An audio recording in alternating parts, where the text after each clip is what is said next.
I would ask you that. Welcome to Kilgallon's Pub, the podcast where I, comedian Joe Kilgallon, like to sit back, have some drinks with people, and recreate that bar conversation we all know and love. You can follow the podcast on Instagram. Give it a follow at Kilgallon's Pub. Follow me on all the platforms at Joe Kilgallon. I got my fucking name on everything, buddy. Made it real simple for you. Big shout out to the YouTubers who have been subscribing to my channel. Over 3,100 now. So that's been really badass. Started with under 200 about a month ago. And I can't thank you guys enough, especially all the positive comments, even a few of the negative ones. It's all right. You know, I want to be very clear because a lot of the negative ones were on the small dicks joke. And I'm not making fun of people with small dicks. I'm saying if you have a small dick and everyone knew that, you'd have to be kind of nicer about it.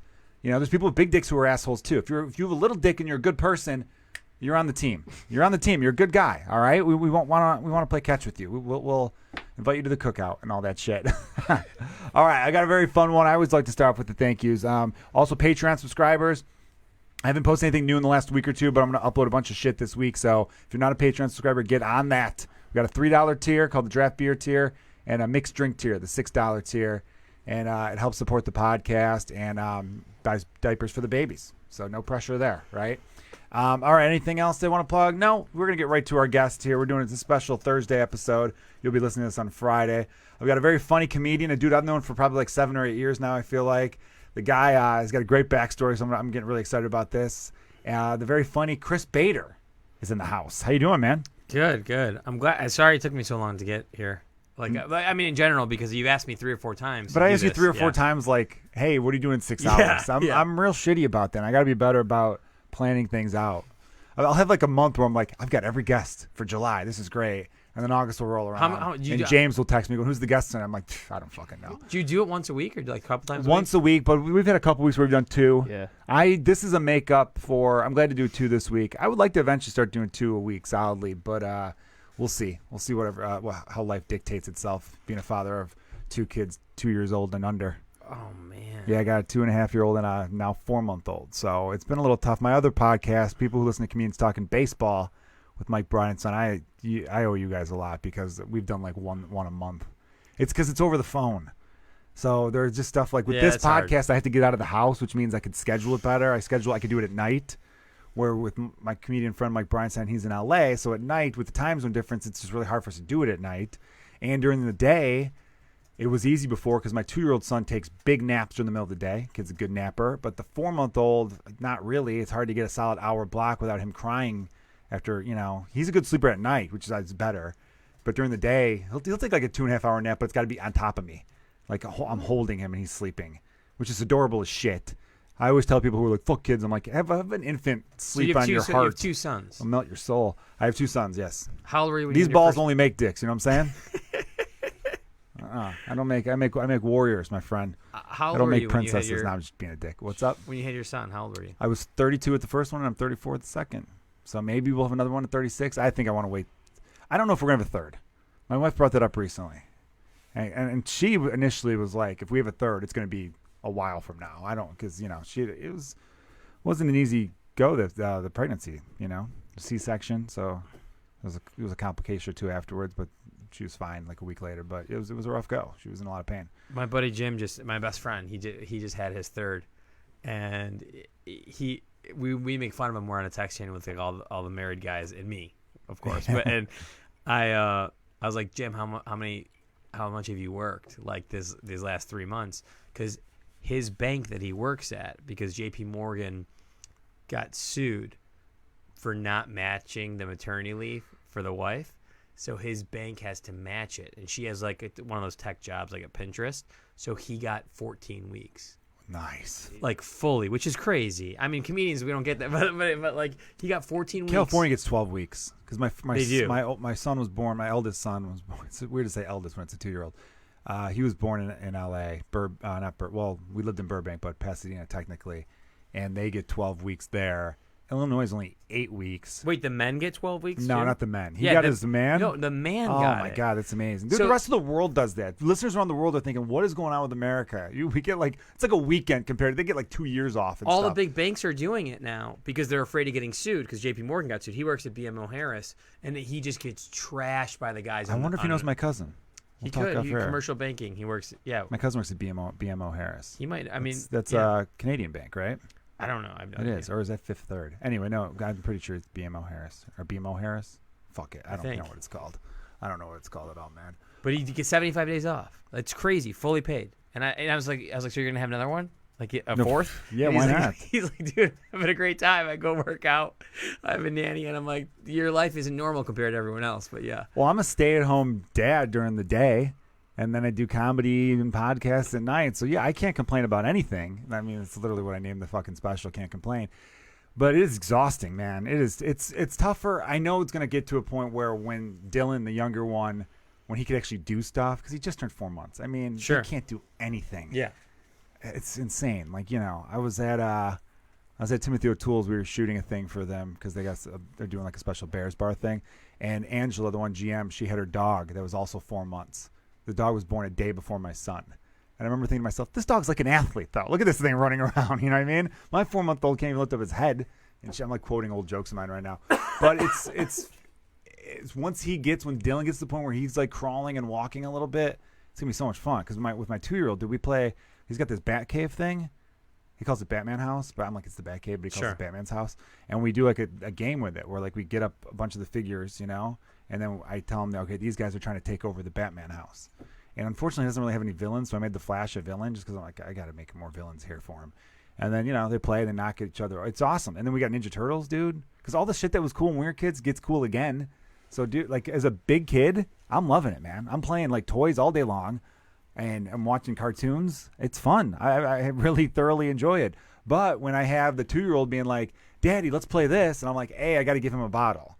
And he's just like, you know, he doesn't get like, oh, I got to wait my turn. They don't exactly have patience, 2-year-olds. They're not known for that shit. So that part's like tiring. And then like if I have to do a late set after being up, I'm up at 6 a.m. and I got to go up at like 10:30 show at the Laugh Factory on Friday. I'm like, Do you fall asleep right away when you get home or no? Yeah. Oh yeah. I black out, which is rare because as comedians, when you have a killer set, no, actually, Steve, when you have a good set as a comedian, this is for everyone listening who's not in this world. Any form of entertainment, when you kill it, you can't just go to bed. You can't just go home and put your head Both ways, though. Well, when you bomb too, you can't just go to bed. You can't. It's really hard to just go from the stage to the bat. I mean, I can understand like if a drummer's exhausted, but you know, it's still, I don't know if you get used to it. What I do though is so spot the Laugh Factor. If I have a great time or even a bad time, you hang out afterwards a little bit. You shoot the shit with your comedian buddies. If you really kill, you're like, I want to stand here so when the audience walks out, they kiss my ass a little, right, just to feed the ego. So that is enough of like to fulfill me a little bit. I was like, all right, cool, good night. And then I go home and, you know, I live like a 25-minute drive from the Laugh Factory. So by the time I get home, it's not a far drive. I don't know why I made it seem like it was an hour. I could pass out as soon as I hit the bed. But if I'm still like buzzing, I'll just play with my fucking phone, which is something I try not to do. I always tell people, don't look at your phone the first hour of the day, but you really shouldn't even look at your phone like the last at least half hour of the day. I'm so bad. You gotta turn that brain off. Yeah. I know. No, it's so bad. You get too much shit going on in your head. And for a while, I was good at it. Like I would go to bed. I wouldn't keep it near me for like the next hour. But recently, it's bad. It's like just an addict. You know, I've gotten way out of I had a good, healthy morning routine I was doing for a while that I got from this Asian guy, Jim Quick. I don't know if you know who that guy is. The guy on he's like Instagram. boys with Will Smith, so I came across him on Instagram. So Jim Quick and another guy comment on everyone's Instagram, and I'm like, okay. They do that to get more followers. To get more followers. But after a while, I said, even if you because then you see who follows them, and so, they actually follow Jim. But after a while, they got to get sick of it. Like, Jim has a comment for every time you post something, a whole paragraph. I know. I've noticed that's from that Gary Vaynerchuk's advice. Where, I mean, he said it too, especially if you have a blue check mark, like if you're a verified account. Sure. Because the deal is on Instagram, this is like how their algorithm works or whatever. If you have that blue check mark, when you comment on someone's, like if you had the blue check mark and you comment on one of my videos, when people are scrolling, you go to the top, yeah. People see yours first, even if you weren't the first to make it, because they're like, oh, this is a badass. We got to showcase this person. So I'm sure that worked for him. And now he's probably just in the habit of being like, oh, this is good. This is part of what I do. So pissed. It is weird, though, because then you look, you're like, dude, you got 2 million followers. How many more do you need? Bro, I'd call him. Jim, you got to stop. You call him up? I'm like, Jim, it's enough, man. like every day. My wife sees it, my kids see it. Like just fucking Jim Quick. Like we get it. Yeah, man, he's obsessed with that. Because people are making one sentence. Lewis House, I follow him. I like him as a motivational guy. Played Arena League, whatever. You should follow him. You like his shit. So, young guy. And I see Jim Quick comment on everything. Lewis will just put up a quote, and Jim Quick will just walk him in. And it's 2 paragraphs worth. I just want people to respond. Like, dude, I want like he's Gary quick. Vaynerchuk He's to be quick like, to "Hey, respond. Jim." He's quick to comment. It should be For a brainiac, you're sure on Instagram a lot. It is. It's very teenage girl. His morning routine though did help. He was basically like, "Don't." Some of it's weird. He's the stuff. memory guy He's too, a memory right? guy. Like he's legit. Like he's not. Like Gary Vee is kind of like a pump you up motivational guy, and he's an entrepreneur, so his business stuff I'm kind of into. Because I was a bookie in high school. I was into like businessy stuff, but Wait, I don't consider you myself were a businessman. a bookkeeper or a bookie? A bookie. In high school? Yeah, What man. kind of action were you taking? $2 we bets? were no 20. There was like a $20 minimum or $10 minimum. I think it was Should $10 have kept minimum. doing it. You would have made more money. I Dad, probably should have kept it going. No, I should have kept it going. Well, you know what we did? It was real Dude, shady. his parlay, I owe should admit this? $78. I'm gonna finally admit this after denying forever. Any of my old high school buddies listening to this. I was a bookie in kindergarten. I was in kindergarten. Come on, man. I wasn't that much of a degenerate. Although I did sell baseball cards in summer camp, and I was gonna rip this kid off, and my dad wouldn't let me. He was like, "How much did this kid give you?" I'm like, "He gave me $30 for all these cards," and he's like, "No." And he came back and goes, "Here, take this, take 10, and then give him this many." And I'm like.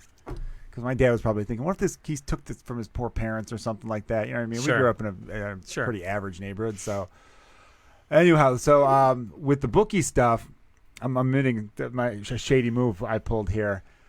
We did like a second chance thing where it's like, oh, everyone's March Madness bracket busted. We're doing Sweet 16 brackets. And we were selling them like, instead of everyone who was selling for like $10-$20 a pop the first time around, we're selling for like $5. These are for the people who are like, oh man, I busted out, but now I get a second chance at the Sweet 16. I sold them to people out in our high school, outside of our high school, all this. So when the people asked who won, I go, oh, this guy won. And they're like, oh, okay. It was someone they didn't know. And then when the people who, I lied. I just pocketed that fucking money. Because it was too much to keep. I started to keep track of it. I'm like, this is a pain in the ass, man. I had no point system. I was only like a couple $100, but still. But you have those friends. So I went to Big Ten school, University of Illinois Champaign, and you have those friends. My brother's there right now. Yeah, that's right. I texted with your brother a little bit. Yeah, so we're going to set something up possibly. So University of Illinois Champaign. So you're a Big Ten school, and all these guys are huge into March Madness, like any normal guy. And there's these huge pools. They still do them now, and I'm 37, and they're doing these pools now. And I think to myself, that guy's a fucking pharmaceutical lawyer, and like he's got 3 kids, and you're still doing like everyone Venmo me $100. There's 80 guys on this. I was like, this motherfucker. That's how he got his new walk-up house in Lincoln Park. Like, yeah, there's a huge rake going on. Cause who's gonna check on it? There could be 1,200 people on there. Yeah. So what? Like, who's really handling the accounting? So I think about there's that. definitely got to be some shady shit going on with some of these things, right? Yeah. You get a pool of 1,200 people going. It would be so tempting to be like, this is what this guy, my cousin-in-law, won. He lives in Delaware. Here's his bracket. Yeah. Where's the whiteout on it? I don't know. He's weird. I got into this thing called the Calcutta, where. What does Calcutta mean? It's an island, it's right? a place in India, I think. India? But, Calcutta? Yeah, Calcutta, India. But yeah. it's some. Hey, what's up, India? It's, No, I got some YouTube subscribers from India. Oh, okay. I like India. Nice to see you guys. I'm not Indian, but I look it. So what's your background again? You're Iranian, Persian. Persian. Yeah. Cool. So my buddy, he's a big private equity guy, emails me. He's like, hey, this is Calcutta. He's like, you can get in for 5 or like 10. And I was like, oh, like 500? And he's like, no. Like 5,000, 10,000. I was like, pardon? Like, I'm not. So there's all these guys. They're degenerates. But it gets bigger than that. So there are guys who do. There's all the Wall Street guys, like the guys from the movies. So they're into their mid 30s, early 40s, and the Calcutta is you buy a team. So like you'll pick Duke, you'll buy Purdue, and every guy can bid on teams, and you could commit like each little sector. I'm explaining this wrong, but each little sector has like 50,000, 100,000, 150,000 between 40, 50 guys. which that's it. Wow. Okay, and then we had Purdue, we had Duke, and we had someone else. So the only thing that was attractive for me, being a degenerate gambler, was most Calcuttas you front the money. So you'll go to like a bar in Chicago, New York. They'll take the back room of a bar. Let's say they take like Timothy O'Toole's, and they'll just say, okay, we want the whole back room. We'll pay for all food and drinks. We'll spend at least 10 grand because there's 150 guys, and every guy brings like 10,000, 5,000, 2,000 cash, and they're throwing it like they're throwing dice, and they're all screaming for teams. There's one guy with a dry erase board, and which Calcutta bought this team. These guys are so rich, they front the money. So you can only lose a third of your bet. So if you're a real degen and it's like February, you're like, I could come up with like 4,000 or 5,000 like 4 months later if we lose only 30%. So you have guys committing, and I have friends who are degens, and I know what they make. And I'm like, dude, you just committed 25,000. By the way, Yeah, it's I funny. like you have an abbreviation. Yeah, I know what I am. So I was like, you're committing 25,000 like you're gonna have a baby. He's like, dude, shut the fuck up. You don't have to pay until the end because these guys they cover it. No, it's never been done like that. So Purdue won. I ended up winning, and I was like, thank God. What'd you win? 3,100. Nice. Which was huge, but like I didn't think I was gonna win because I went out with like 4 other guys. I mean I have a very close friend who he committed 50, and I was like, you're gonna commit 50,000? He's like, well, you can technically only lose a third of your money in the worst case, and he said if Purdue goes far enough, we'll win. So it went kind of far, but that's a serious like gambling thing. Yeah, man. I mean, wait, you won 3,100 or 31,000? 3,100. Oh, okay. Yeah, I gotcha. It's that whole world, man. I mean, I love watching those movies. Like Wolf of Wall Street, I have to watch again because I keep seeing GIFs from it. Yeah. And I'm like, God, I gotta see that movie again, There's always one where like the people like the one where it's like Leonardo DiCaprio going, I ain't fucking leaving. I mean, people love that GIF on Twitter and stuff like that. So I read Liar's Poker, which is a book by Michael Lewis, who wrote The Big Short and wrote Moneyball. He was a Wall Street dude. And then he was just like, fuck this world, and just was like, I always want to be a writer. I'm just going to become a writer. But writes a lot about Wall Street type stuff. And it's the level of gambling there and the level of cocaine there, like, it's just those dudes are just amped up in a different way. And that's how you almost have to be in that world. Like that scene with Matthew McConaughey when Leonardo DiCaprio first gets hired by the big brokerage firm, and he's like, how many times you jerk off a day? And he's like, I don't know, like 4 or 5 times a week. He's like, those are amateur. You got to ump those numbers. You got to be like 3 or 4 times a day. Like, you got like, and he's just like, you can tell he's doing lines at lunch. He's like, no, doing all that crazy shit. Like, guy was just fucking amped out of his mind. And sometimes you see those dudes, like your Gary Vaynerchuk's and those social media like personalities, and you're like, how fucking natural is that? And his whole thing is, if you love life, you have this much energy. I'm like, I love life, and it's fucking hard, man. Like, sometimes you just want to bang your head off the wall and call it a night, dude, man. I mean, that guy's not normal. Like I read his books, like a couple of them early on, and like followed him. Because when I was like 23, 24, I thought like I was going to be like a CEO of a company. I was like so into it. And I was reading everything like, oh yeah, like this book, all these gimmicky books. He only just came across my radar like 2 years ago. I like him. He's got sound advice and stuff like that for things, and I think he's doing some good stuff. He definitely knows the landscape of things, with social media especially. I've found him for like 2 years, and he'll definitely call something, and 6 months later, he's right. Or I'm like, all right, you're for real. So I had the idea with, going back to YouTube, I was giving some props to the people who've been subscribing and watching the videos. I had that. I gave a shout out to Andrew Schultz, who's a comedian that's absolutely a monster right now. When we released the album as a special, where we cut them into tracks. Chapter 1 was like 4 tracks, and chapter 3, the rest were like three tracks a chapter, 5 total chapters. But really, the idea was originally put in my head by Gary Vaynerchuk, because his whole thing was he was talking to young rappers, where he's like, put out a song a week. Put out, like, you got to put content out there. If you're trying to come up in this game and you have no representation, all this kind of stuff, just put this out there. Yeah. If you give without expectation, that's the way you have to do it. Just accept the fact that you're not going to make any money for a while. It's a grind. It's going to take a long time. But the idea is to build up a fan base and a following, and that way when you do tour, people buy the tickets and all that kind of stuff. And he's 100% right. So I first started to have that. So going into 2019, I'm like, I got to do it this way. So this is a little something for people who want to know the process of me as a comedian. Sorry, Chris, I'm doing a lot of fucking blathering right now. No, you're fine. In February 8th is when I recorded the album. We did 2 shows, the special, I should say. We did 2 shows, album/special, whatever. It's all from one except the last joke. So anyone listening or watching on YouTube, if you watch the last joke, which is called on YouTube, Watching a Woman Give Birth, you'll notice it's a different crowd.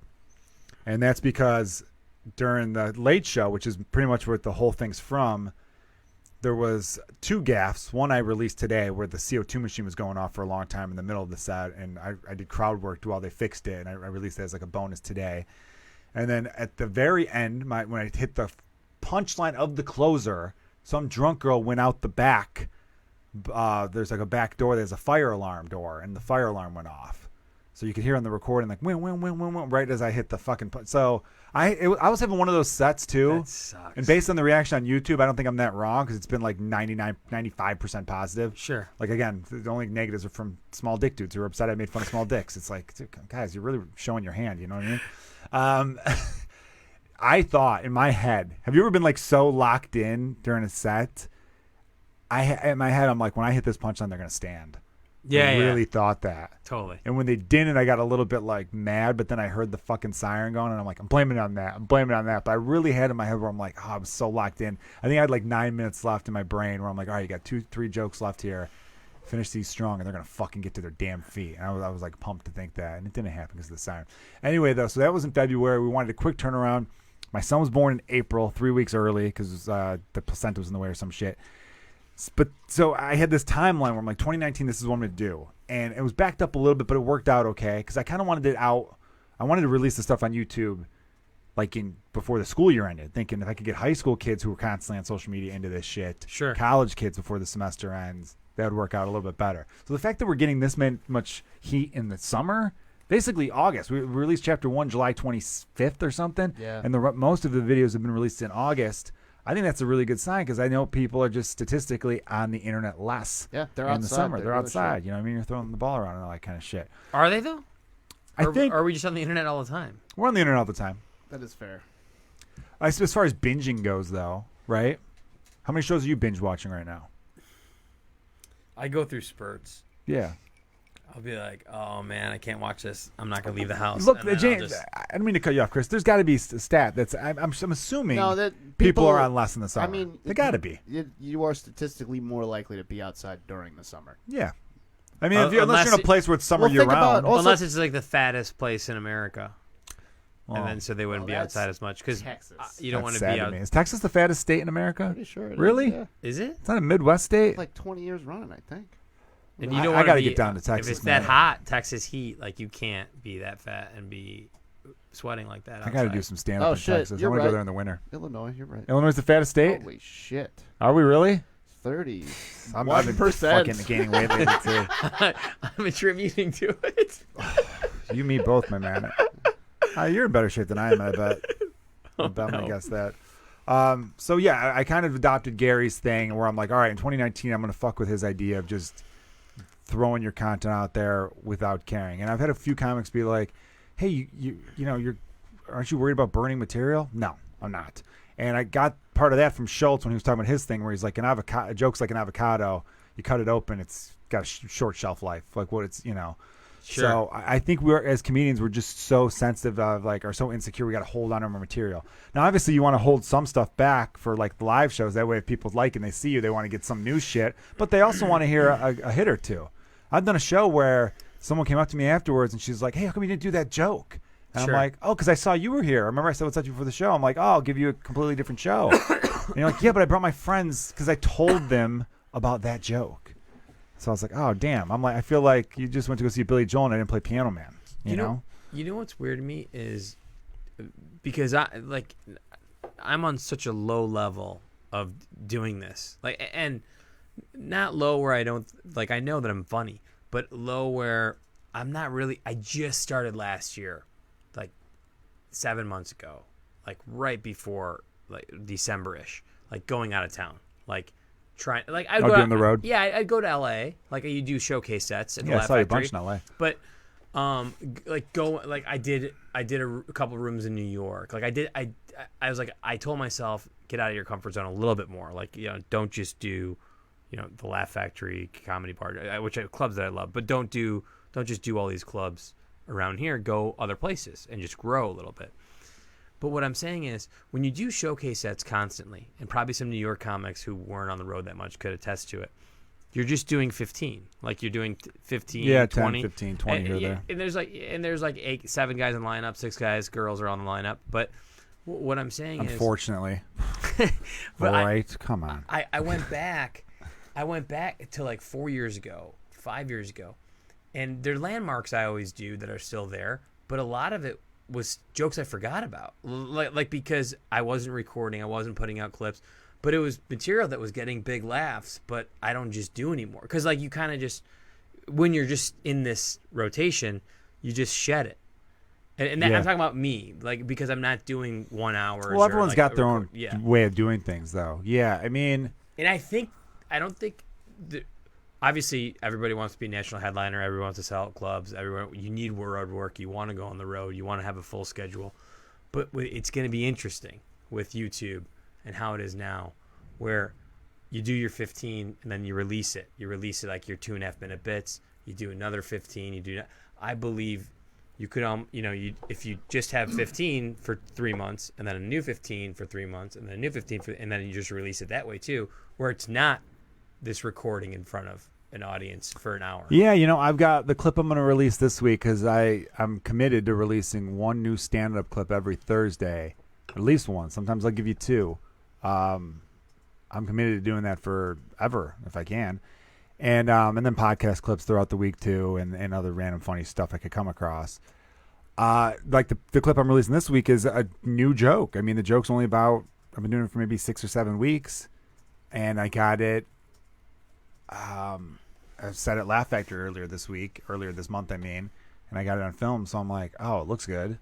I had Mike Crowley film it, and I'm like, fuck it, I'll put it out there. And I remember mentioning to a couple comics, they're like, that's like, aren't you going to put that in the next album maybe? I'm like, maybe I don't do another album. But that's what difference does it make? You go on the road, you headline on the road and stuff. But like that's what I'm saying.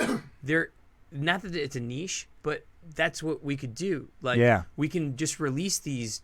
Oh, aren't you gonna let it sizzle? Why? Like one day, I'll have a special, but nobody's calling, so I'll throw it out there now. Like what am I gonna wait for? What Schultz is, and you've been following. You actually turned me on to him initially. Yeah, you're the one that told me about. I remember watching UFC. I saw him 2017, The Cellar, and he was the last one to go. It was Schumer, Todd Barry, who crushed, Judd. Woody Harrelson was in the crowd, and he went on stage, did a magic trick. It was super weird, but but it was so funny, dude. Because he was just. Was it a good trick at least, dude? What did he do? Okay. So look, imagine Woody this. Harrelson. People are gonna be pumped to see him. I go to the Cellar. At the time, I was with my girlfriend. It's a Sunday. Everyone go to Sunday at the Cellar because guys get off the road, they go up, and then they go back on the road on Wednesday or Thursday or whatever. Sure. So everyone famous, they said, we'll be there, and and she knew I was a diehard. I was like, can we go? She's like, of course. She's like, let's go. We sit in the back. My other friend from New York's there. I look to the left, and I'm like, dude, is that? And this is right after the HBO show. True Detective? Yeah. Oh, so I'm like, nice. is that? This was 2017? Yeah. Or was True Detective 2018? I think it was longer ago. I think it was 20. Like the first season was like 2015. Yeah. So it was at. Yeah. So it was post 2015. that. Oh, okay. okay. So, Cool, but I cool, was like, cool. but I think of White Man Can't Jump when I think of him. Oh, me too, yeah. Like Cheers, I but think White it's Man Cheers Can't and Jump. White Man Can't Like, Jump. Yeah. So I look and I was like, holy. And Mo Money. Standard, dude, wearing khakis, flip flops, Fuck yeah, dude. Hawaiian shirt. Nice. Okay. Then you see all of a sudden Amy come around, and Amy says what's up to him, and like, you're gonna sit here or whatever, and I like he's right where that camera is, and I'm right here. I'm like, okay, cool. They probably just did a movie together then. Yeah. And whatever happened. So then, I don't remember who the host was. Judd Apatow goes on, does well, does his Cosby joke, his big Cosby joke, and then Amy goes on. She had this joke that was so funny, dude, because she said it's one thing to get fat, but when you get so fat that you can't button your pea coat, like that, like just resonated in my head, and I just laughed because it's just like, and she just, I was laughing, and then Todd Barry goes on, and Todd Barry's like, he's like, yeah, I get it. He's like, he's very modern. yeah, He's got that, yeah. He's like, I love he's like, Todd Barry. he's funny. I yeah. get it. Judd Apatow, Amy Schumer, Todd Barry. It's so funny. He's like, it's like you get a pizza, then a smaller pizza. And dude, I'm in tears. I'm like, this guy's by far making me laugh the hardest. Some other person goes on, and it's like getting to 1:00. I look at my girlfriend, and I was like, hey, she's like, no. she's so cool about it. She's like, yeah, we can stay. I was like, because she likes sweets. I was like, I'll get you ice cream later. I was like, I was like a kid in a candy store, like in the back. I'm just like, you were treating her like the kid though. One more comic and you get dessert. Yeah, but she wasn't. Even she was like an of age person, not normally like a young. She's like 30 years old. Andrew, this guy, skinny dude, comes on with a hat. It's he's the last one, but not like the headliner. Like they just put him at the end. It's not like that. Like long white T-shirt, and I never forget, and just crushes every single thing. I'm like, I can't remember the exact bits even, but I'm like, this guy keeps walking the line, and he's going, and they're like, listen to him on Brilliant Idiots. So obviously, I go home, and who do I text? Morton, because he knows every single comic, and I was like, Brian, who is this guy, Brilliant Idiots? He's like, dude, his podcast is awesome. He's got a Patreon account, like. And I just started following him, like from there. And that's when, then I saw all that stuff that he was talking about YouTube release, and that's when I told you. Yeah, you told me. I remember we were watching Jon Jones comeback fight at Duffy's here in Chicago, and you brought him up to me, and you said like he started releasing them like in or he pitched his special. Yeah, because we were talking about Gary, and we were talking about content. And he released his special. Or Andrew Schultz pitched his special to everyone, and they all said no and all that kind of stuff. And then he decided to cut it up himself.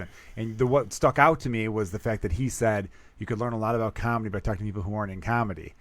And I was like, yeah, I've often thought that too, because as comedians, we're so close to it. Sure. You're so in the world of it that you can't step outside some. I almost think it goes that way with a lot of industries. If more businesses would just talk to the average person, they would learn so much consumer. more. Talk to the fucking person you want to sell it to. Yeah, you have to know your consumer. Think about who you want to sell the product to, or who you think would enjoy the product, and pick their brain about it. And Schultz was right. The idea of having someone be like, hey, let's sit down for an hour and watch this one person talk is an adequate. It's ancient. That's like that's the old model, He said he's asking all his buddies, and he's like, whose special did you watch till the end? And nobody. They're like, yeah, it's pretty good, but I turned it off, and that's when he got the idea to cut it up. Well, I know a lot of my friends that I went to high school with, Sebastian Maniscalco and like Chris D'Elia kind of got big with those guys, and it's because they're just short pieces of content those dudes were throwing out. Yeah, Vine. People forget, like Chris people talk about Vine. Yeah, so was Sebastian. I didn't know Sebastian was on Vine. Very big on Vine. Dude, you know what he would do? He would film, I don't know if he was just putting this on Vine or if he was putting it everywhere. D'Elia was huge on Vine, but I think Sebastian was too, because I remember friends would share stuff, and it would be Sebastian would be out in public, and he would have his phone, and it's him in the shot, and then someone behind him looking ridiculous or doing something ridiculous. Yeah, he did that on IG. And he'd be like, "Aren't you embarrassed?" Yeah, with that accent, and people loved that shit. They did. It was like a catchphrase, but a cool one. It's not get her done, which really, now that you think about it, is us people making fun of it because we're not in that culture. Sure. So it's Americans going, well, I'm in the North, I'm a city American. So I'm going to make fun of this hillbilly shit of going, get her done. But really, it's no different than aren't you embarrassed? It's a catchphrase. Sure. It's a way to put your stamp on something. I would be out in public and overhear someone doing that impression. And I'd look and be like, oh my God, is Sebastian getting that big? Because I always thought he was funny. I knew of him from stuff because he was on that Vince Vaughn Wild West Road Tour DVD thing I came across. And I was like, wow, cool. And I knew he's from the suburbs of Chicago. That dude is performing at his next Chicago gig, the United Center. I know, man. It's like him and Kevin Hart. The fucking United Center. Yeah, he's getting a Kevin Hart status as far as doing arenas. In Madison Square Garden 4 times. There's 8 comics who've sold out Madison Square Garden. He's one of them. Him, Amy Schumer, Kevin Hart, of course, Burr, Dane Cook. But Rogan hasn't tried it. Rogan could if he wanted to. Yeah, Rogan could definitely sell out Madison Square. Rogan's doing arenas. He's doing arenas right now. He did one like 24,000. He did UIC. Where they play basketball. Pavilion, yeah, the pavilion thing, whatever it's called. It was an interesting show. You were there? Yeah. Was it good or no? It was good, but it was interesting. I've never heard 10,000 people be so shocked and quiet for a joke before. What he went over the line for like a Chicago crowd. He he basically said women can't be president. Oh, why? I think he just said verbatim, women can't be. Come on, guys, women can't be president, and then just all the energy left. Wow, the whole block. What was there was there a greater point to the joke? There was, and I forget what it was. Yeah, because it was just like my soul left my body. Yeah, with everyone else. Well, people. So back to the whole hour thing. People don't want to sit down on their couch and watch a comedian for an hour. but Live for they're sure. live Yeah, for they'll go to a sure show. because it's an event, it's a night out. They're down with it in that sense, which is really cool. But what I've noticed, so we're talking about the whole new landscape of where comedy's going. I think the biggest comedians 5 years from now are going to be comedians who are really also great at crowd work. I think you're going to have the crowd work muscle.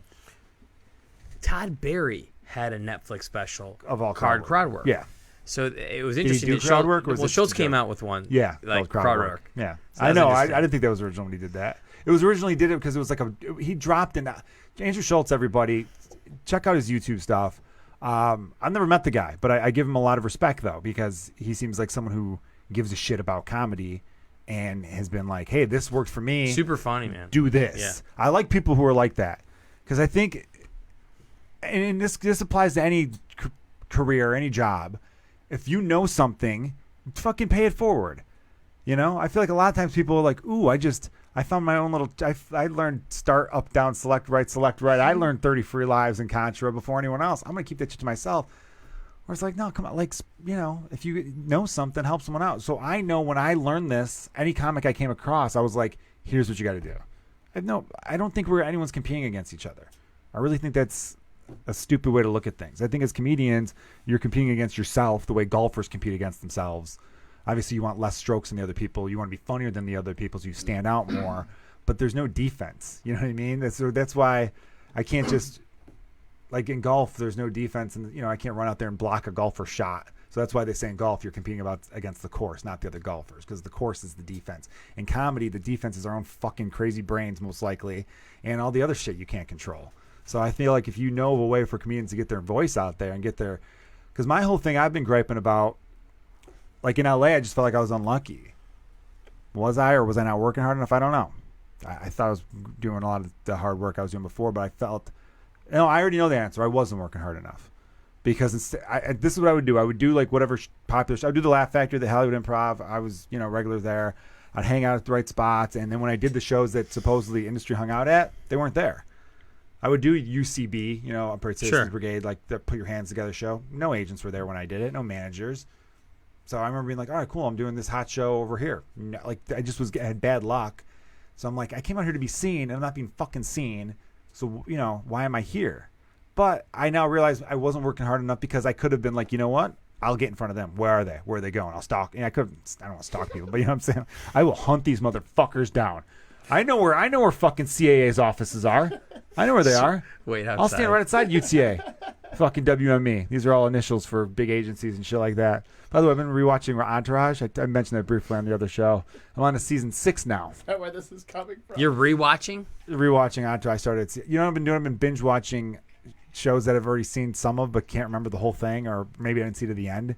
I rewatched Gossip Girl recently, which I've been getting made fun of for, but it was a great show. It's a great show. It is underrated. Gossip Girl, XOXO, baby, great. Did show. you watch Underrated 90210 ever? When I was like 7, when it came out or whatever. Yeah, Oh, it was the early 90s, man. Right? We're only like 3 years apart. yeah. But that's Melrose Place and 90210. But Melrose Place was way more risque. way more. I remember watching this Monday nights. I had babysitters who probably shouldn't have let me watch it, but I watched those. Melrose Place was just like they all lived in one apartment complex. They had a pool in the middle. They were all young and sexy, and they were all fucking. That's what that was. That's what all those shows were. 90210, but it was like high school, so they have like high school problems every now and then, where they're like, "Oh man, Mikey's smoking pot. Dare say no to drugs, Mikey." Like they'd have shitty episodes like that. Looking back, every say no to drugs episode of every teen TV show was just such funny bullshit. Looking back, right? Like it's just like now if they did that episode now, they would have to use heroin. They couldn't use weed. They'd be like, "Oh my God, he's using weed. He must be relaxed and at peace with himself." There was a cartoon I remember. It was like they combined like every cartoon character for Saturday morning cartoons into one. It was a big say no to drugs like cartoon episode, and everyone's parents were supposed to watch it with their kids. And I remember watching that. Yeah. Like it was like Ninja Turtles and Captain Planet. It was like everyone. I remember I on had one. Captain Planet ring. I remember that show. Yeah. That was a great show. It was a And then I started superhero watching environmentalist. Power Rangers. I don't know why. I was big. I was big on Power Rangers because Power on like Rangers 3:30 when I rules. got home, I had all the Power Ranger toys for a while. I was talking about that. My stepmom mentioned how her sister lived in California at the time, and because my stepmom couldn't find the white Power Ranger in Chicagoland area, so her sister shipped it from California and she found it at a store. Damn. Yeah, the White Tiger Zord. it was Hell called. yeah, baby. Man, I was all about that. Yes, I think I've been getting nostalgic lately. That's when I'm watching that shit. But what I mean by that is like when I was in LA, I guess I don't like the idea of being. I don't like saying unlucky because I feel like if you work hard enough, you make your own luck. You just have to have the patience or the consistency or just whatever, you know. So when I was saying I felt unlucky because I wasn't being seen, I could have been doing the videos then and putting them out there. What's been satisfying about YouTube right now for me is putting all this shit out there. People are seeing it and they're liking it. And that was my whole thing where I'm like, yeah, I know I'm good. Like, I'm not delusional. I'm not being cocky either. You know when you're good or not. So my whole thing was if I could just be seen by the right people, then maybe I could get fucking a boost in this industry. And now I'm like, I don't fucking, if they come to me, they come to me. But now I get the satisfaction of controlling it by going, I got a new bit. I'm going to film it and put it up tomorrow. But that's like, when, that's fun. That's right. That's when control. When you start to go down the right trajectory is when you stop caring about, not about your craft, but about if you're going to be seen or if you're not going to be seen. That too. I tell people, I go, just come on, make them see it. Fall in love with the work too. Who gives a shit about the end result? Because I know so many comics who like they're hitting all these milestones, and they're constantly like, "What's next? What's next?" They're not even happy. I'm like, you're just as miserable as you were 8-9 years ago when we were waiting to go up 29th and 30th at an open mic. How are you still this miserable when you've checked all these boxes? You know, and they're just like, well, that becomes the new norm. So what used to give them a high when they were a few years into stand up clearly doesn't give them a high anymore. And what should give them a high now is like, well, that's the thing now. So I need a new thing. And I go, that's just that's why that's why entertainers all fucking kill themselves or die of drug overdoses or, you know, heart attack, whatever, because they're constantly reaching for a thing that's never there. So I've now learned to be like, ooh, the process of coming up with that joke, that's the reward. That's the fun part. And then film it and put it out there. I don't think I need to. So what I'm going to do now, here's my plan, really. I almost have like 20 to 25 new minutes. I feel like hasn't been released. Holy and shit. I've got old shit that now that I'm a better comic, I'm thinking about redoing and filming that and putting that out there. So that way when I headlining these clubs, because I got a bunch of headlining dates coming up in the fall here, I could do the new shit. And then if anyone's seen the old stuff, they're still like, it's still fresh. But then the new shit put out there. And if it's good, if it's filmed and recording good audio quality, I can then also drop it on Spotify and drop it on Apple. It doesn't have to be this big, come to my taping and the special. I mean, that part's nice, but if it's a sold out crowd, it's a sold out crowd. Who gives a fuck how you lured them in? You know, like Andrew Schultz, we're talking about him. He's in such a zone right now, and he's got such a big following going. I think he's trying to think of new ways to do shit. So he basically did what rappers do in a way. Rappers will just drop an album unannounced. He dropped a special unannounced and didn't want to burn any material because he's in the middle of a tour. So he just did 35 minutes of crowd work, and there's your special. It used to be, people would be like, that's not a fucking special. Did 35 minutes of crowd work. It's a funny, sure, but it's not, that's what people used to say. But who are them? Who's anyone to say what's right or wrong? Right? I mean... Sorry, I'm spewing a lot of bullshit right now. No. It doesn't... I don't know if there is a right or wrong. You ever read the book, The War of Art? Yeah. Yeah. Like, I don't know if there is a right... Stephen Pressfield, I believe. I have the audio one. I've been listening to the audio one. Yeah, well, you're kind of dumb, so it's hard to read things. It's hard. Well, it's just like I'll read it, then look at my phone. I'm like, the audio one, I'll listen to it when I'm on the treadmill, and it's a... I was giving you shit. You're a very bright guy. I want to talk business with you. This was going to be fun. We're going to get into some business stuff in a second. But one thing, because I just listened... everyone wondering, Chris Bader is a comedian and a proprietor, a business owner. I'm trying to think of funny words. Would you consider yourself an entrepreneur? Yeah, I think I am. I'm an entrepreneur. You are. I am. But that's why I like picking your brain about this stuff. I think we've always had like these side conversations. Sure. I was always like one at heart. Like I think I knew I was never gonna have a real job. Like a real job when you're 25.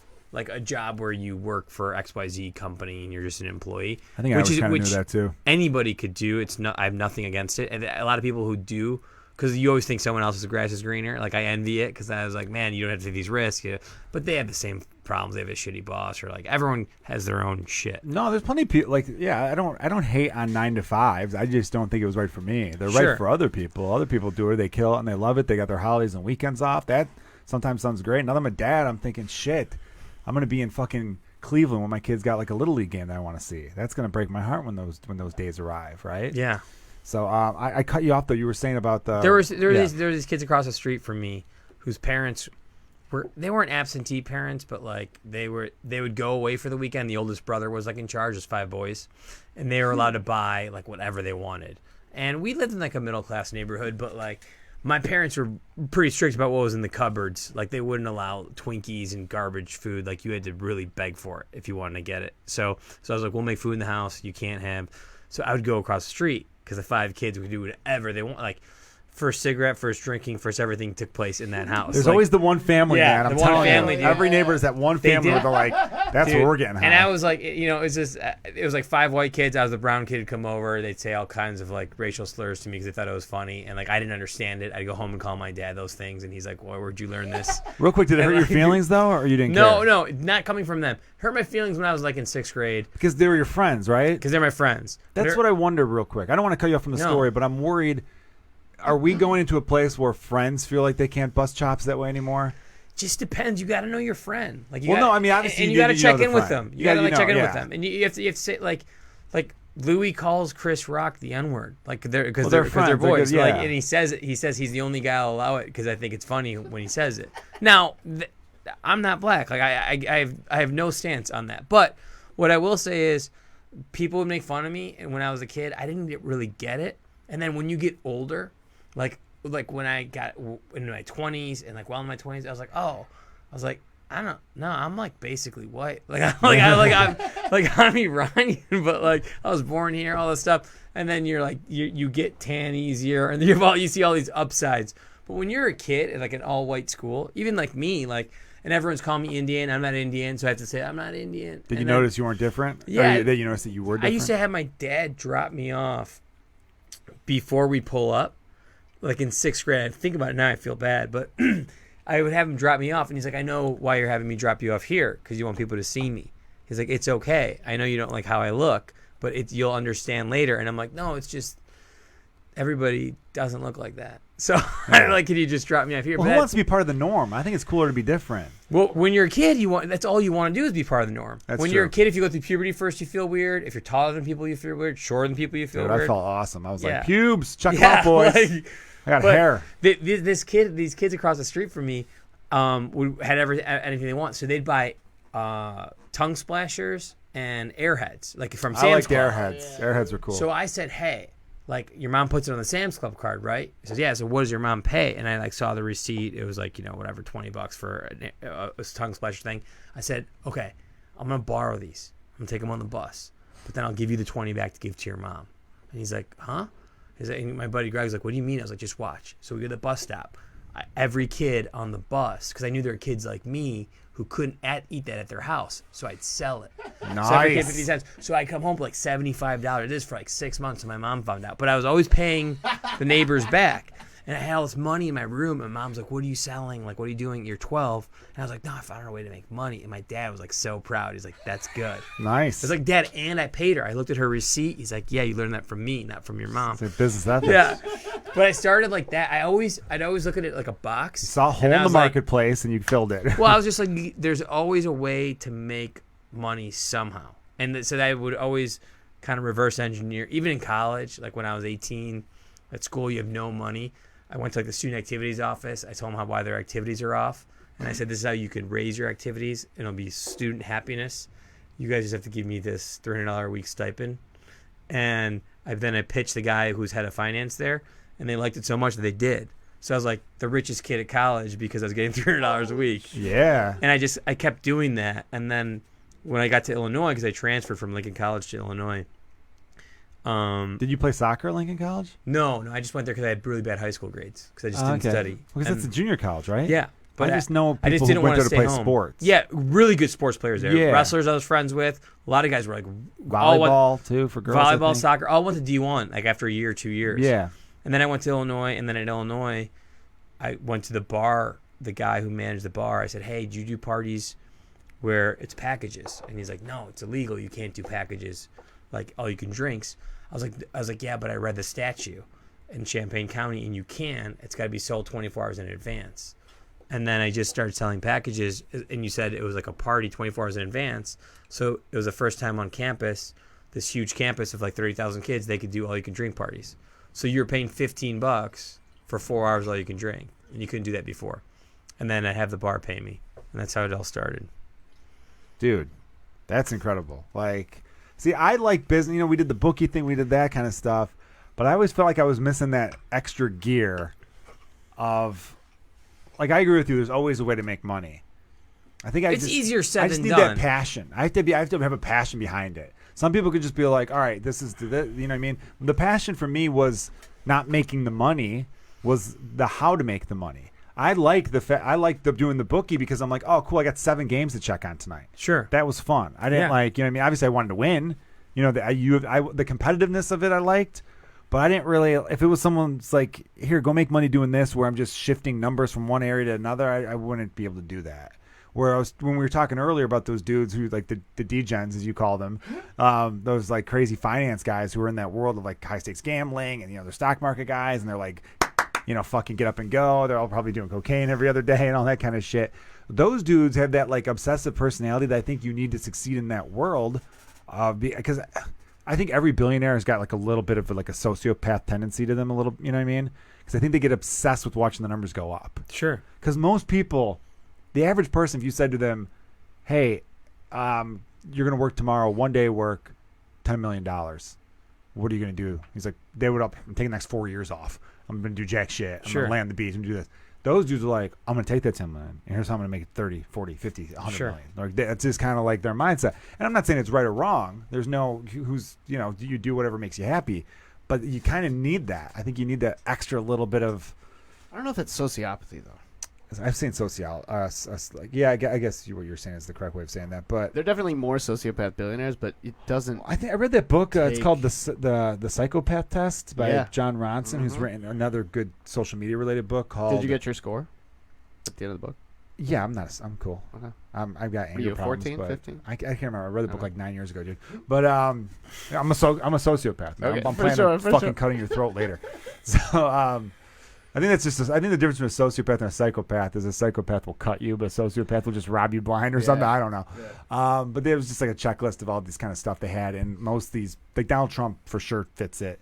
You know, like never shows empathy, like illusions of grandeur, like, you know, kind of like shit like that.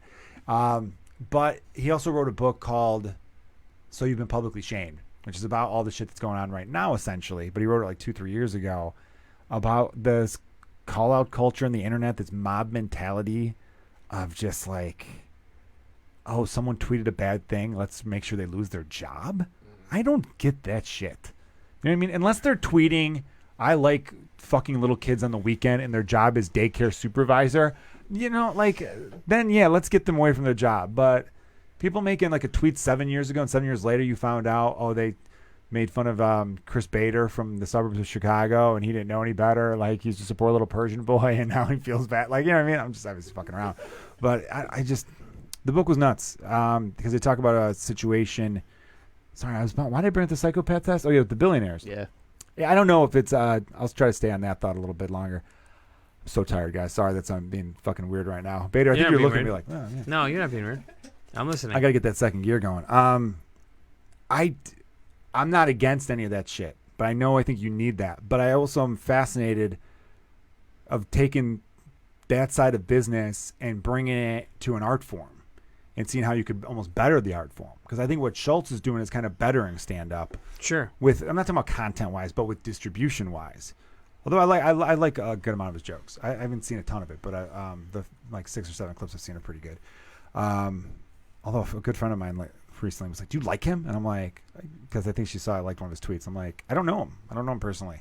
I like how he delivers his content. I like his mind in that sense. And yeah, some of his tweets make me laugh. What of it? And I'm like, oh God, come on, really? But because it was funny. It's like she goes, he has a joke about this. I'm like, oh, I don't know that one. I looked it up. I'm like, it's a pretty good joke. I'm glad you fucking brought it to my attention. But the distribution is key right now. So that's why I think about the dudes who could take from the business world and put it into other worlds, and if they could better them and push them forward in a good, positive way, fuck yeah. Those are the dudes I want to fuck with. Here's the thing, from my point of view, is no one's ever going to be able to take away the fact that you're better at guitar than most people. that like you're better at saxophone than most people, that you have an amazing voice and you can sing on two separate levels. No one's going to be able to, if a joke's a good joke, like we know who our judges are, it's the audience. Yeah. But then outside of it, because I've had a lot of hot shows where it's just a hot show, and I know that if it was 45 people, maybe that wouldn't have gone over as good. Like I know that I'm not going to trick myself. Like, you know, you're riding the wave sometimes too.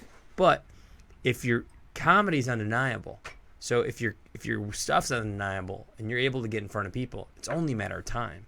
Now, does that mean it's a matter of time before you win a Grammy and you sell out, Talia Hall? I don't know about that, but it's only a matter of time of. We're in a time right now where there's so many great comedians and there's so many more comedians than there was before. But think about how many people there are. There's hundreds of millions of people. So many people. And that's why I say we're not competing against each other. And the human emotion of laughing. Like there isn't a lot of cultures that there isn't a moment where you're not laughing. If you're in love, if you're around your baby, around your kids, that's the whole thing that brings you together. Like is like that part of laughter. So no one's gonna be able to erase the emotion of laughter. No one's gonna be, and I don't know if it's exact emotion, but like the reaction, the emotion of laughter. And no one's gonna be able to erase an artist being undeniable. Yeah. So so the business side of it, distribution, yeah. But right now it's throwing against the wall constantly and just, being consistent and just showing up. Totally. So it's just showing up. So that's why they always say, like, I read the book, which I loved when I was around 28, and it was Jerry Weintraub's book, which was I Did It My Way. I haven't read that one. And very good book, very easy read, and there's also now an hour So HBO special. Are there on pictures? Yeah, there's pictures too. Fuck yeah. But he was, the executive producer of Ocean's 11. What's his name again? Jerry Weintraub. Oh, okay. And he also was Elvis's promoter, tour manager for 10 years. Oh, damn. Started from zero, was a talent agent, then went. But what I'm saying is, like, guys like that was always just like, it's persistence. Like, it's just like persistence no matter what you do. Now, if you're not good at basketball and you just keep persisting, like, and you're just never going to make anything, you won't even make D3, like, you get it. But if people are laughing, then it's just like being persistent. Yeah, I mean, there's some sense of reality with some of this stuff. Like, yeah, you could work your ass off in certain fields, and it's just not going to happen for you, right? You can't be delusional about that. You have to be honest with yourself, be self-aware. But there are some things where it's like, if you feel like you got that talent, yeah, you got to pursue it and all that stuff. That's why here's what I'm loving about like YouTube right now, per se, using YouTube as an example, is that, again, people could watch it whenever they want. So you mentioned, like, oh, I killed it tonight, but it was 300 people sold out. It was a packed audience. If I'd done the same shit in front of 45 people, maybe it wouldn't have worked as well. Well, that's what's cool about YouTube. Obviously, if you're doing a set where there's no laughter, the people watching it, the clip on their phone are going to be like, the fuck is that? Why would you even put this out? This is weird.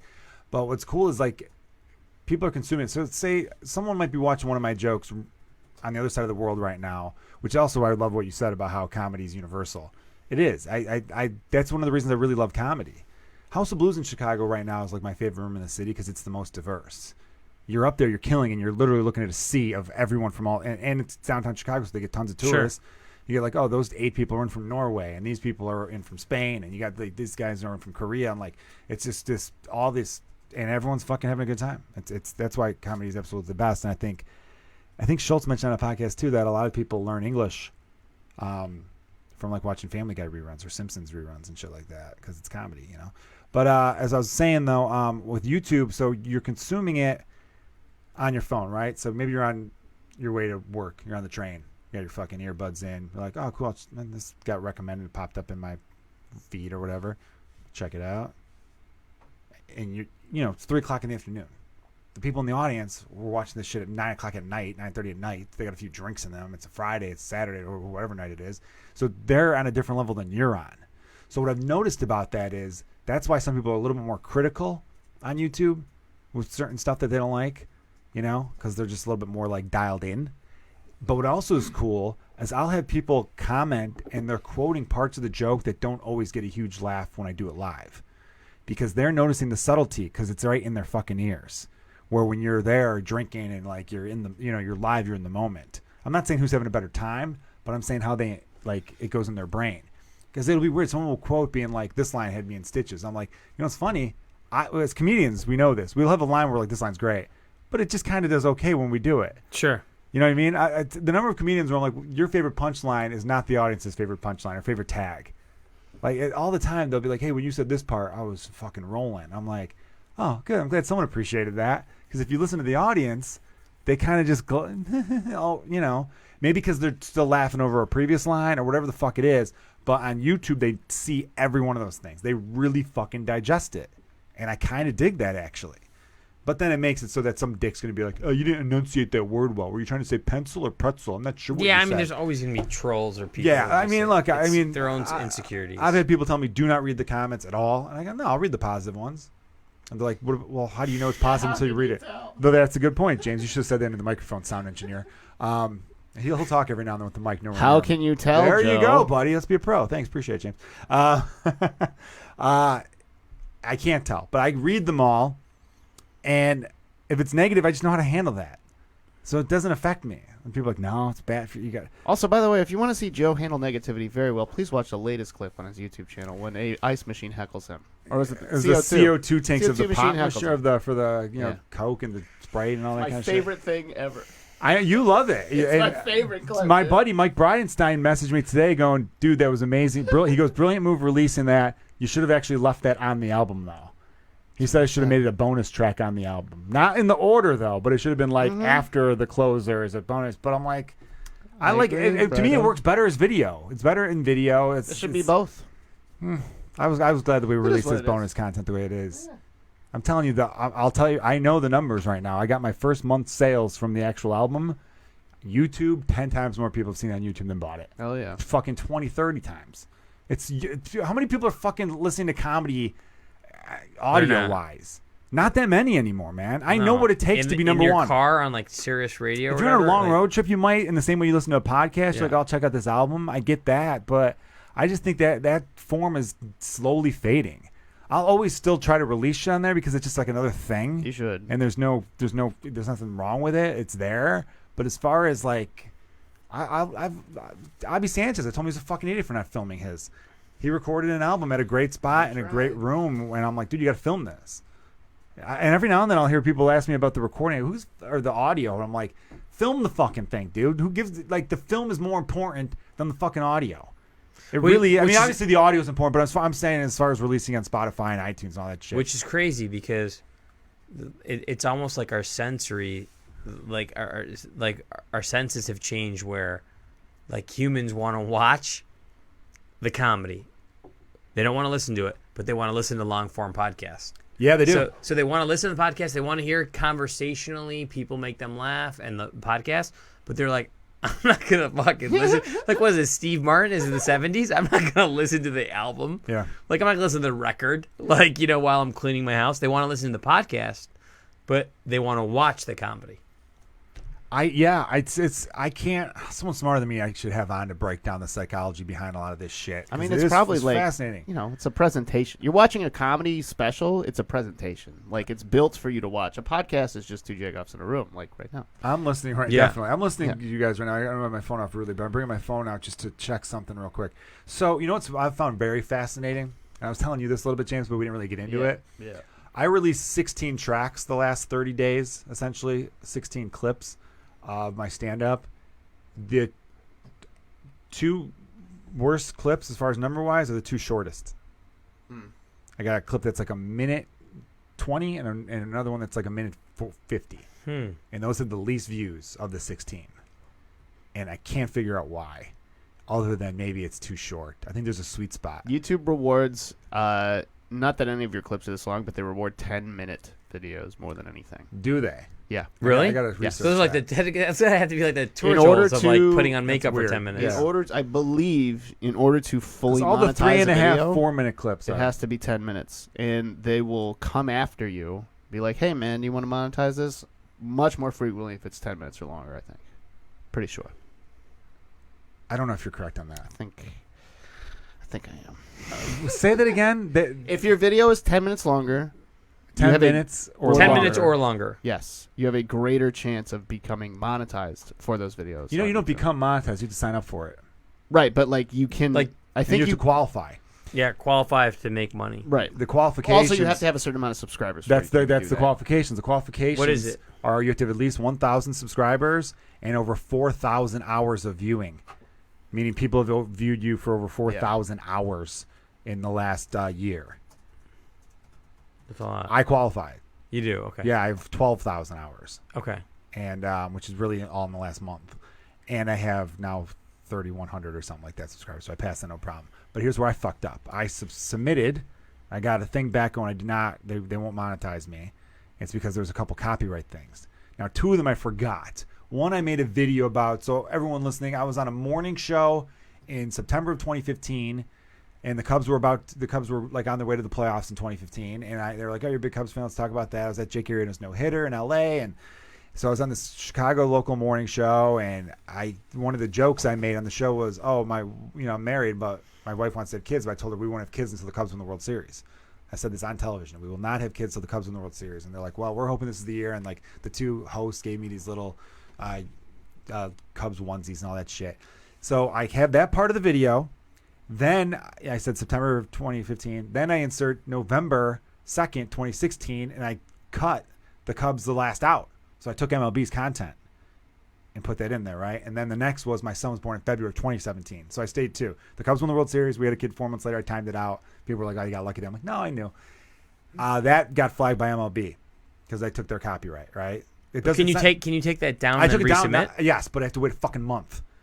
Oh, You know, it's just killing- a month. I thought you Yeah, had to just wait a like month. year. No, just a month isn't bad. And using other copyright isn't really like a flag on me. MLB wasn't asking me to take it down. They didn't give a shit that it was up, but they're just also like, they put that claim in that way in case I was to start making, like if the views got insane, they would get the money from it. So YouTube says if you correct these following things, then you can resubmit. Yeah, but what's the bitch about that is right now I'm hot, right? Right now I'm getting a fuckload. I'm just being honest with it.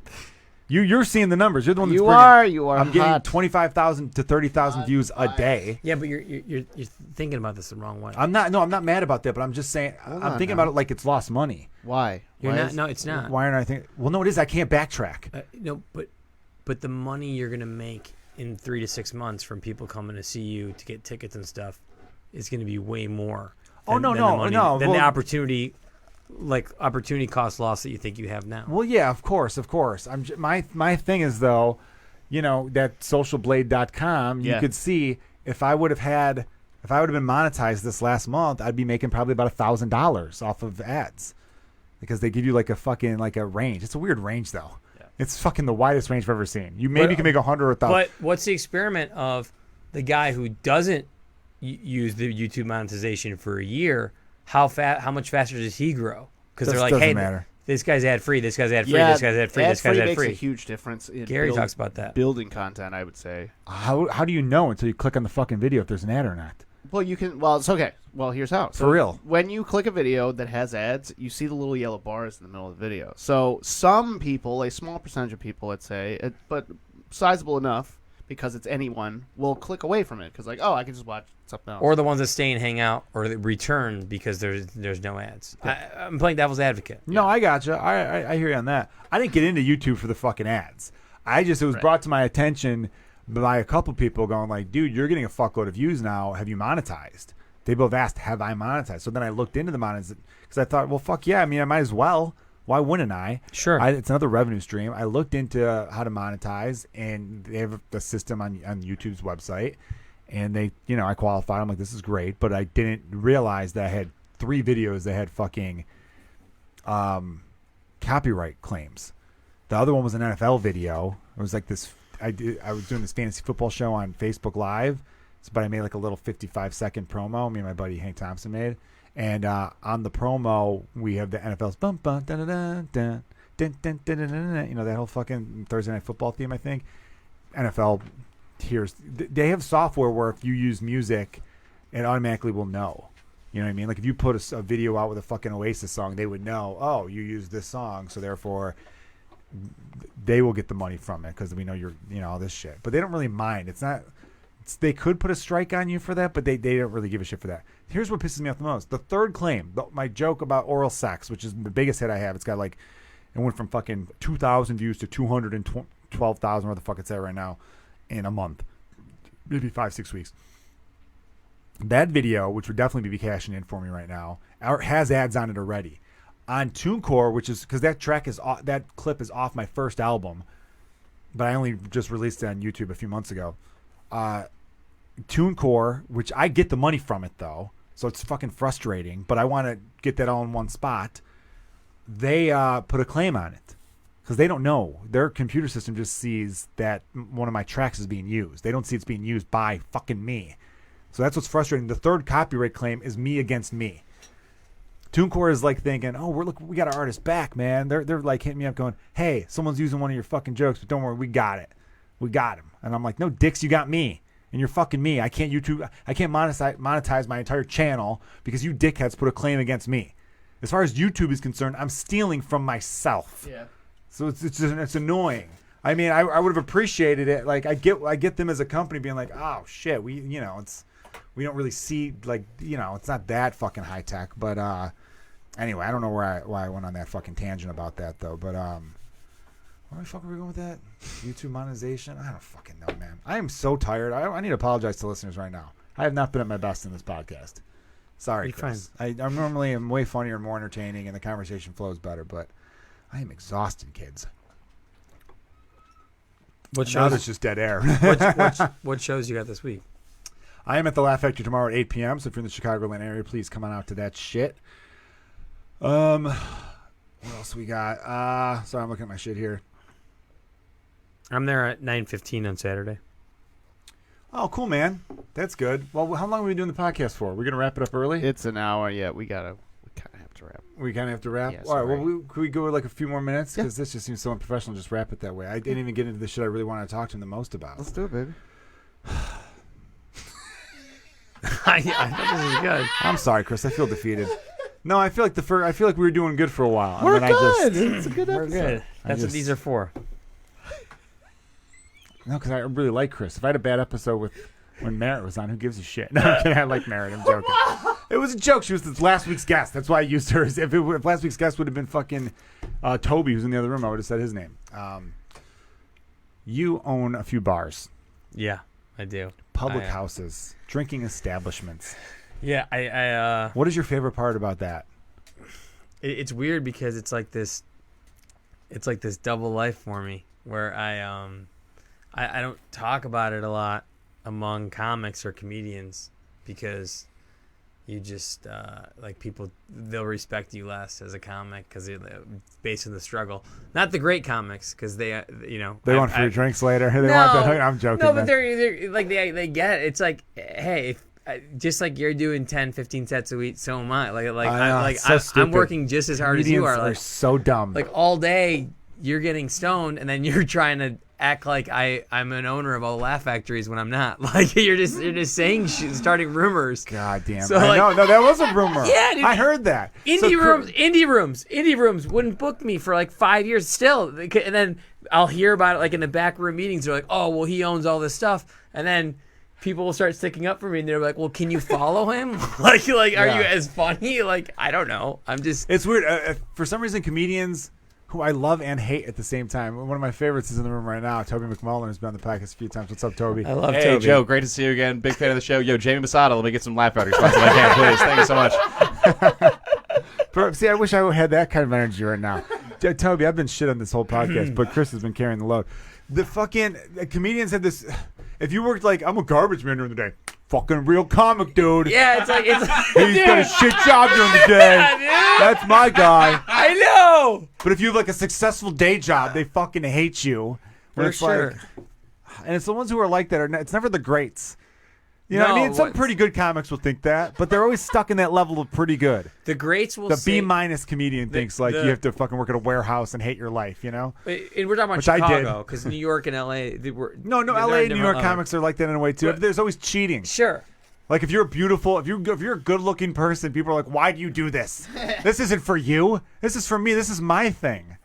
People like me, but back of the bus trolls. We need to be fucking up here. One thing I'll say to comics, like, and now it's weird to be like an elder one, like here in Chicago. But like one thing I always say is because right now with podcasts with all this fucking shit, and Rogan talks about it in his podcast too. He's like, I wish there was like a Bible, but like that's what these podcasts are, like that we never had that. Like I didn't have that in 2012, like when I started. Like 2011 when I did like 4 open mics for the year, like I didn't have that. Like like when I was at Second City, like there's like Colin Quinn's coming in, so you go in and you talk to Colin Quinn, and I'm front row, and there's all these Columbia College students who don't have no idea who Colin Quinn is because they're 19, and I'm like, this guy's a fucking god. And so I'm listening to what he says. You go to lunch with him, and I talk to him afterwards. I was like, hey, do you want to have lunch? And he's like, huh? And but like there's another guy who I knew him, and I got to talk to him, and he was saying how you got to do mics, you got to do stuff, you got to have your sea legs. But he's like, even Norm will tell you. And he's talking about Norm Macdonald. I didn't know who Norm was at the time, like what he meant at the time, because I didn't know as much about comedy. He's like, you got to do whatever you can during the day to survive, and you just do comedy at night. It's like that's how it works until you figure it out. And then Mark Maron fucking said this at Second City. It's a sold out house. He was doing a Q&A, he's selling his book or some shit, and everyone's raising their hand like, what should I do? Like, I'm a stand-up. Like, and there's actors, there's all kinds of people like walks of life and of art there. Yeah. And he's like, what the fuck are you guys doing all day besides getting high, writing in your notebooks, and talking shit about each other? He's like, get a job. Get any job in entertainment, or just get a fucking job so you're happier. He's like, that's my advice. I think the getting a job part's big because it gives you more shit to write about. You have to have an interesting life. I think that's where a lot of comedians. I've seen a lot of great comedians who start off where like they got the potential to be amazing. They just moved here from another town, whether they moved to LA or New York or Chicago first. They moved to that new city, and they don't know anybody else. So they get so immersed in the world of, oh, I'm a comedian now. And they only hang out with comedians. They don't hang out with any regular people, people who aren't in this world. And their comedy gets shit. It gets stale. They're talking about comedy. Because there's nothing else. Yeah, your whole they're life doing is 20 jokes about the comedy. Like, yeah. I did a guest spot here. You here. become a waiter who audience bitches member, about their section, right? You become one of those fucking people where it's like I've seen those comics. I'm like, don't you have friends outside of this shit? How did your parents make you do comedy to make friends? Go try open mics. It's like day camp. You'll make friends. Like I don't understand. But no world around this shit. But I do want to say I have my day job. I have my shit. But I will say that I really envy guys who get up, like after 7 years you're here, 5 years you're here, you get up, you move, you follow your dreams. And if you're a fucking dog walker during the day, whatever you do or doing whatever you can to get your shit out there. Like whatever you do, I fucking like it's not like my dad overnight was like, hey, here's this bar. Like I started from zero. Yeah. Like I was a comedian. You know what it's like to start when you're 29 years old and everyone's looking at you and they're like fucking 21, 22 and they're funnier than you? Like you start from zero. No, I don't. I was like 22. yeah, but like but you just start from zero. But I agree with you guys, too. I respect the people. I give them a lot of fucking credit. I man. was one of those guys. I was waiting tables. I was bartending. I was working at a forklift at a warehouse. Yeah, I'm not knocking those guys. I just find it funny that like Pat Tomasula's a friend of ours. He's a WGN sports anchor here in Chicago, national listeners, international super listeners. funny stand-up. And he's a really funny stand-up, and he's one of the best dudes in the world. And I know he kind of had a thing where it's like, oh, yeah, a lot of comics don't like me because they thought, like, oh, you're using your celebrity as a sports anchor to get gigs. And I'm like, I don't get how there's glory in working at a fucking Walgreens during the day, but this guy's working as a sports anchor. It's a day job. Day jobs are fucking day jobs to me. Unless your day job is... I'm Jamie Masada's son, or whoever books you're the comedy global. Allegedly, I'm his son. Although the Bert Haas's kid's funny. Bert Haas, who's the owner, GM of Zanies. I've seen a couple. I've only seen one set actually, but it was fine. It was good. His wife is really funny too. Is she? I didn't know that. I didn't know she did stand up. But fucking, I don't know. I think it's cool as fuck. But I know here's how much I love you, Bader, because you're always interesting. I'm not talking about like on stage. I think you're really funny too, but. Off stage, like I saw you a couple weeks ago, and you could tell you were like bouncing around. And I'm like, "Where are you going?" He's like, "I'm gonna go back to my bar. Snoop Dogg's gonna be there." I'm like, "What? What?" Dude, I swear to God, it wasn't even You'll like drop a humble shit like brag. that every it was now just and then. like, but it's never humble brag. Yeah. You always look exhausted about it. You're like, because I have to clean up after him. I'm closing out. Everything's gonna smell like weed. I'm closing out the Nasty Show, and you're just getting 50 texts, and they're like, Yeah, you were Snoop- pissed. I was pissed Because they added one more comic. Someone canceled and they first time added I lost someone. my temper. I've never seen you get mad ever. I liked it, man. I was so fucking. It's fucking hot, I'm like, dude. what the fuck is this? Well, because they kept adding more comics, and I was like, dude, I gotta go. Do you guys know who Snoop Dogg is? Like, I gotta fucking go make sure he has his weed. And I wasn't happy about it. I wasn't like, I got no pictures with the fucking guy. Like, I had to go set up his table, and couldn't be nicer. But I said, fuck, man. You're like, I'm gonna, Snoop-a-loop. Yeah, I'm gonna get the Snoop Dogg by 2 a.m. and then my managers are gonna yell at me, being like, we don't know what to do. So, yeah, that's my life. I have an interesting life. I hide it, and like, I don't know. Don't hide it, man. I would start to embrace it. Yeah. My friend, comedian Brendan McGowan, if you're listening, B. McGee, love you. When I was starting out, he had this great joke about fencing, how he did fencing in high school, and then he stopped mid-joke and goes, yeah, fencing. I grew up rich, and it was awesome. And then he goes back into the joke. It's funny because he's like a huge socialist now. But and he admits that. It's not like I'm not telling a secret or anything like that. But it was I just love the way he owned it. So I really think that's the key. People love authenticity. I think that's like the thing that people, like Andrew Schultz comes off very authentic to me. Gary Vee, authentic. Like these are like the people we've mentioned, like all the best comics, I think. And that's why I think going You're right. forward, They lean into authenticity. You gotta the people who are the most authentic are really gonna pop. I mean, there's great, clever people who make shit up off the top of their head and are a little bit weird. But I really think the true superstars going forward, you're gonna have to be Yeah, authentic. Theo said that too. Yeah, no, he Theo said, Von's right. He said there right about when he that, started too. leaning into himself after 15 years is when he really like started to feel it. I believe that, and that dude just got a movie with Chris Pratt. Like, it's fucking amazing right now, Wait, man. what? Yeah, Really? yeah. He just got announced he's gonna be in a movie with Chris Pratt. He got cast. Yeah, you Google that shit, man. Yeah, and then for the I'm not saying if you're not like, it's weird. I remember being at a bar in Des Moines, Iowa, with Steve Byrne after doing the Des Moines Funny Bone, and there was a bunch of local comics there. And the one we were like, hey, go talk to those girls. We were like trying to like be like wingmen for him, and like, no, I don't know what to say. I can't just say hello to a girl. How do you do that? Like, And I'm like, dude. And he says, I'm not one of those. I'm not like you. I'm not like a confident guy. And I go, dude, let me tell you the key about confidence. And this is general. I know I've been getting real comedy inside the last 2 podcasts, and I try to keep it broader. Here's this is a good way to end it too. For those of you who are lacking confidence, confidence isn't being Zach Morris. You know what I mean? Being like fucking that suave, like walks into the room with the fucking looking awesome. Zach Morris is the shit. Don't say that. And again, talking to trash, the mic. dude. He's not Fuck trash. Zach Morris. No, Zach Morris is the shit.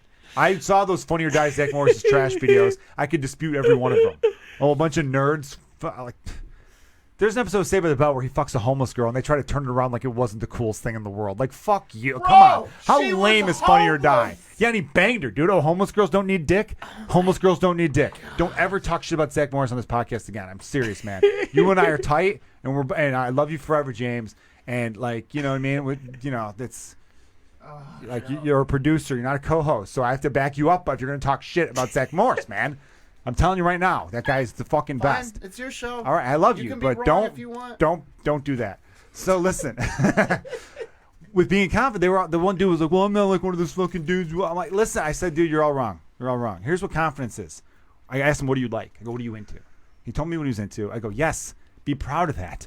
Everything you just told me, you said like I was gonna hate you for it. Why'd you do that? He's like, "Well, I'm used to people now." I'm like, "Dude, you're into pro wrestling? Then be like, yeah, I like fucking wrestling." I'm not safe to say I sound like me, but like, What if he just said be- I'm into homeless girls? Dude, but then fucking be into it.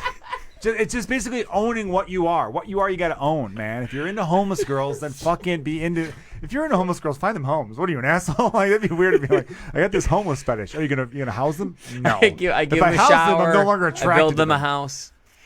See, I should have had this energy level earlier. You should have made fun of Zach Morris to start the podcast. I've been fired up. That'd be funny to be like, yeah, you're this homeless fetish. But then, as soon as they start to do well in life, you're like, you have to push them down because then, as soon if they get 4 walls and a roof, you're like, I'm not into that. My boner goes down when I see they got a fucking lease. Dude, what Come happened? on. What happened to Sheila? She got a job. Just The fuck went was from she a 10 thinking? to a 2 real The quick. fuck was she thinking? She got a job. She can eat lunch now. It's fucking bullshit. Stopped asking me for change. Oh man, dude. Once she stopped asking me for change, I knew she didn't love me. I think we're so-called punching down now by making fun of a homeless person. That's funny with the whole punching up and down. Did you see Chappelle's special? We'll end on a quick Chappelle special thing. 2 minutes, James. Sorry, buddy. I saw it. I thought it was awesome. Yeah. I really liked it. I didn't see the whole thing yet. What I saw, I liked a lot. There was one or two jokes where I'm like, that's not his best, but I really liked it overall. The one that wasn't his best to me was when he talks about like the Chinese face that he makes. Because it was just like seemed easy. But his wife is Asian, and I think in every special he likes throwing out something. Like, I think it's almost like he goes home. I don't know if she's Chinese or not, so I don't want to like be racist. But like, I think he almost goes home and he's Asian, like, Filipino, he's maybe. Like, he's like, what'd you think of that? I fucking got you. Yeah. He's like, you like that shit? It's in the fucking special. Like, shut the fuck up. Pick the kids up. That's Kilgallon's Pub, everybody, dude. Thanks. I'm gonna end on that note, man. That was fucking fantastic. No, I think he does shit like that too, dude. I just Chappelle's special to me. I got to watch the whole fucking thing before I accurately judge anything. I still cannot get past this, and I know James is with me, and Toby, you're over here with me. The number Are you gonna end it on that one, Joe? No, the number of people who are fucking. I was joking with you. You can't just end it on fucking that. The number of people, because we got to plug shit too. The number of fucking people who were just like. Angered by it, and I'm like, what did you think he was gonna do? I like these people who are like, Chappelle's changed. No, he hasn't. And you hate watched it. People they're hate watching shit. They are. I think journalists are hate watching it, and everyone else loves it. I thought that too, because I'm like, someone said it's only bloggers who hate it, and I realized it is only bloggers who hate it, because they're just doing it because they know they're getting clicks, right? Sell that ad space, baby. No, there's a few comics. I'll say his name, Guy Brunham. He's really pissed off about it, and a few other people where I'm just like. Fucking don't. It's not for. Could there be some shit that's just not for you? Yeah. You know what I mean? Imagine if Cameron Esposito's latest special, someone was like, "Oh man, I noticed she made fun of police officers. I cannot believe this. She has stooped to the level of making fun of. Look, it's not all cop. Because the people who are pro cop would never watch a Cameron Esposito special, and." My point on that, I guess, and it's fucking maybe not the soberest point, I guess, right now at this stage of the podcast. Not that I'm drunk, but you know what I'm saying. I'm fucking off the rails, the whole that damn thing. But it's like, why can't you just not be fans of shit? Why is it with comedy specials, everyone has to watch them? By now, Dave Chappelle has a body of work where you know what he's going to do. Did you honestly think he was going to come out? If you're on that fucking far fringe of whatever it is you're into, or if you're like extra woke, did you really think he was going to come out and fucking just pander to you? Or did you think he was going to do the contrarian thing that big name comedians have always fucking done? Where they take, that's what's popular now, I'm going to rip it the fuck apart. Oh, you're telling me I can't go here? Watch me. Like that's comedy's this rebellious thing, and at its core it is, and that's what makes it great. And that's why I fucking love that like the rest of the world is getting on board with this shit, man. Like Andrew Schultz talks about doing world tours and how it's more fun than doing American shows. Dude, American audiences, we got to step it the fuck up, man. Same with concerts. I watch like concert footage of cool bands, and I'm like, oh, that's a great crowd. Must be fucking not America. American crowds, everyone's got on their fucking phones. European crowds fucking bouncing. Asian crowds, they're bouncing. Our crowds just fucking like pull the sticks out of the fucking asses, kids, and get out there and fuck a homeless girl. All right, man? Jesus Christ, man. Make fun of your Asian wife like Chris Bader does. All right, Chris, where could they find you, man? Instagram at CHRISBADER at Chris Bader. It's pronounced and spelled the same. How about that? What a good guy for that. Follow him on Instagram. The dude's the shit. If you're in Chicago, Laugh Factory, he performs all over the fucking country. Love this dude. And go to no, we won't say his businesses. Do you want us to say your businesses? Sure. If you're in Chicago. If you're in Chicago, you could go to Joy District and River North, Hubbard Inn, which is next door. We're doing a remodel that'll open mid-October, and Broken English Taco Pub in Old Town. I love it, dude. Thanks so much for being on. I'm gonna have you on again, and I want to hear all the crazy bar stories from fucking your years, man. You got it. All right, you're the best, Chris Bader. Thanks for having me. James Webb. This has been Kilgallon's Pub. Cheers. My energy, man.